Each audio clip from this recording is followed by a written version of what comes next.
എനിക്ക് ചെറുപ്പകാലം മുതൽ തന്നെ സിവിൽ സർവീസസ് പരീക്ഷ എഴുതണമെന്ന് വലിയ ആഗ്രഹം ഉണ്ടായിരുന്നു. 7th സ്റ്റാൻഡേർഡിൽ പഠിക്കുമ്പോൾ നമ്മുടെ ഹരിത മാം ഓൾ ഇന്ത്യ റാങ്ക് 1 മേടിച്ചു. അപ്പോൾ അത് പത്രങ്ങളിൽ വലിയ വാർത്തയായിരുന്നു. അന്നാണ് ഞാൻ ആദ്യമായിട്ട് ഈ എക്സാമിനെ കുറിച്ച് അറിയുന്നത്. അതിനുശേഷം ഞാൻ എൻ്റെ അമ്മയുടെ അടുത്ത് ചോദിക്കുകയും അമ്മ അതിനെ കുറിച്ച് എൻ്റെ അടുത്ത് പറഞ്ഞു തരികയും ചെയ്തു. പിന്നെ ഓവർ ദ ടൈം ആ സ്വപ്നം എൻ്റെ മനസ്സിൽ അങ്ങ് ഉറഞ്ഞു. അതിനുശേഷം ഞാൻ +1 +2 ഹ്യൂമാനിറ്റീസ് ആണ് പഠിച്ചത്. അതിനുശേഷം മദ്രാസ് വെസ്റ്റേൺ കോളേജിൽ BA and MA political science പഠിച്ചു. പഠിക്കുന്ന കാലയളവിൽ ഇൻ്റർനാഷണൽ റിലേഷൻസൊക്കെ വളരെ താല്പര്യപൂർവ്വം ഞാൻ പഠിച്ചിരുന്നു.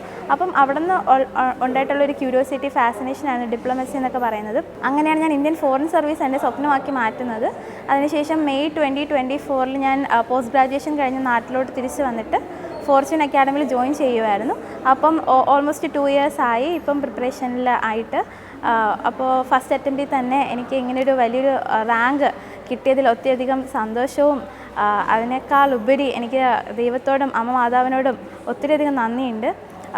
ഇനി വരാൻ പോകുന്ന കുട്ടികളോട് എനിക്ക് പറയാനുള്ളത്, നിങ്ങൾക്ക് ആഗ്രഹമുണ്ടെങ്കിൽ നിങ്ങൾ ശരിക്കും ഇറങ്ങിത്തിരിക്കേണ്ടതാണ് ഈ എക്സാമിലോട്ട്.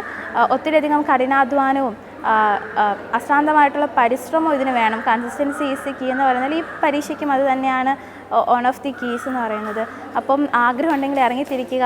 ഈ എക്സാം ഡിമാൻഡ് ചെയ്യുന്ന വർക്ക് നിങ്ങൾ എടുക്കുക. നിങ്ങളുടെ ടീച്ചേഴ്സും മെൻറ്റേഴ്സൊക്കെ പറയുന്നത് അക്ഷരം പ്രതി പാലിക്കാൻ ശ്രമിക്കുക. അച്ഛൻ കൂലിപ്പണിക്കാരനാണ്, അമ്മ വീട്ടമ്മയാണ്. അമ്മ MA ഹിസ്റ്ററി കഴിഞ്ഞതാണ്. അപ്പോൾ ചെറുപ്പം മുതൽ 9ാം ക്ലാസ് വരെ എന്നെ കൂടെ ഇരുത്തി പഠിപ്പിച്ചത് എൻ്റെ സ്വന്തം അമ്മയാണ്. എന്നിലുള്ള കോൺഫിഡൻസും അവരുടെ ആ കഠിനാധ്വാനം എനിക്ക് എന്നും പ്രചോദനമായിരുന്നു. ഇതുപോലൊരു നല്ല 2 പാരൻസിനെ കിട്ടിയതിൽ ഞാൻ ഒത്തിരിയധികം ദൈവത്തോട് കടപ്പെട്ടിരിക്കുന്നു. കാരണം ഞാൻ എന്ത് പറഞ്ഞാലും, എഡ്യൂക്കേഷൻ കാര്യത്തിൽ എന്ത് പറഞ്ഞാലും ഇല്ലാത്ത കാശുണ്ടെങ്കിൽ അവരെന്നെ പഠിപ്പിക്കുമായിരുന്നു.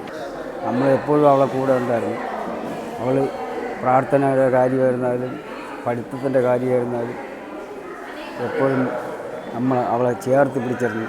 നമുക്ക് ധൈര്യം കൊടുക്കാനും സാധിച്ചു. കുഞ്ഞുനാളിലും മിടുക്കിയായിരുന്നു അവളെ. അതോടൊപ്പം തന്നെ ദൈവം അവളെ ഒരുക്കുകയായിരുന്നു ഈ വലിയ ഒരു നിലയിലെത്തിക്കാൻ വേണ്ടിയിട്ട്. ഈ സിവിൽ സർവീസ് പ്രിപ്പറേഷൻ കാലഘട്ടം ആവട്ടെ, അതിന് മുന്നേ ഉള്ള കാലഘട്ടം ആവട്ടെ, ജപമാല ഭയങ്കരധികം ഇമ്പാക്റ്റ് ചെയ്തിട്ടുണ്ട്. അപ്പോൾ എൻ്റെ അമ്മ എപ്പോഴും പറയും, എന്ത് പ്രശ്നം ഉണ്ടെങ്കിലും നേരെ ജപമാല എടുക്കുക, പ്രാർത്ഥിക്കുക. അമ്മ മാതാവ് എല്ലാ പ്രശ്നവും പരിഹരിച്ചു തരും. അമ്മ മാതാവ് ഈശോയുടെ മാധ്യസ്ഥം തേടി നിൻ്റെ എല്ലാ പ്രശ്നങ്ങൾക്കും പരിഹാരം കണ്ടുപിടിച്ച് തരുമെന്ന് എപ്പോഴും പറയാറുണ്ടായിരുന്നു. അതുകൊണ്ട് തന്നെ ഞാൻ എപ്പോഴും എനിക്കെന്ത് പ്രശ്നം ഉണ്ടായാലും ആദ്യമൊക്കെ ടെൻഷൻ അടിക്കും, ആദ്യമൊക്കെ ഇങ്ങനെ ദൈവത്തിൻ്റെ ചെറുതായിട്ട് പിണങ്ങിയൊക്കെ നിൽക്കാനൊക്കെ പോകും. പക്ഷെ എന്നാലും അവസാനം ഞാൻ അഭയം പ്രാപിക്കുക ബൈബിളിലും ജപമാല പ്രാർത്ഥനയിലും തന്നെയാണ്, കുർബാനയിലും ദിവ്യകാരണ ആരാധനയിലും തന്നെയാണ്. പിന്നെ അമ്മ മാതാവ് ഒത്തിരിയധികം നടത്തിയിട്ടുണ്ട്. ഞാൻ പലപ്പോഴും അടുത്തറിഞ്ഞിട്ടുണ്ട് അമ്മ മാതാവിൻ്റെ അനുഗ്രഹമൊക്കെ. അപ്പം ജപമാല പ്രാർത്ഥന ഏറ്റവും ശക്തിയേറിയ പ്രാർത്ഥന തന്നെയാണ്. അത് ഇനിയും എൻ്റെ ജീവിതത്തിൽ എൻ്റെ കൂടെ ഉണ്ടാവും.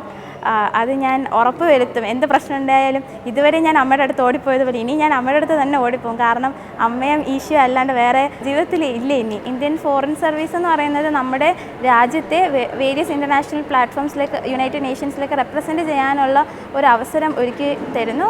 മാത്രമല്ല പല രാജ്യങ്ങളിലും ഇന്ത്യയുടെ പ്രതിനിധിയായിട്ട് പോകാനുള്ള അവസരം കൂടിയാണ് ഇന്ത്യൻ ഫോറിൻ സർവീസ് എന്ന് പറയുന്നത്. അതുകൊണ്ട് തന്നെ ഞാൻ എൻ്റെ രാജ്യത്തിലെ എല്ലാവരെയും സേവിക്കാനുള്ളൊരു വലിയ കർത്തവ്യമായിട്ടാണ് അത് കാണുന്നത്. ഒപ്പം നമ്മുടെ ഇന്ത്യയിൽ നിന്ന് വിദേശ രാജ്യങ്ങളിൽ ജോലി ചെയ്യുന്ന ആൾക്കാർക്കും ജീവിക്കുന്ന ആൾക്കാർക്കും ഇന്ത്യൻ ഡയസ്പോറയുടെ കാര്യങ്ങൾ നോക്കുന്നതിനും ഒക്കെ ചുമതലപ്പെടുത്തിയിട്ടുള്ള ആളാണ് IFS ഓഫീസേഴ്സ്. അപ്പം എല്ലാ കാര്യങ്ങളിലും ഒരു നല്ല ഓഫീസറായി തീരുക, വിശ്വാസനിഷ്ഠമായ ജീവിതം നയിക്കുക, ദൈവാനുസരണത്തിലും ദൈവഭക്തിയിലും വളരുക, അത് എൻ്റെ ജീവിതത്തിൽ ഉൾക്കൊണ്ടുകൊണ്ട് ഒരു നല്ല ഓഫീസറായി തീരുക എന്ന് തന്നെയാണ് എൻ്റെ ലക്ഷ്യം.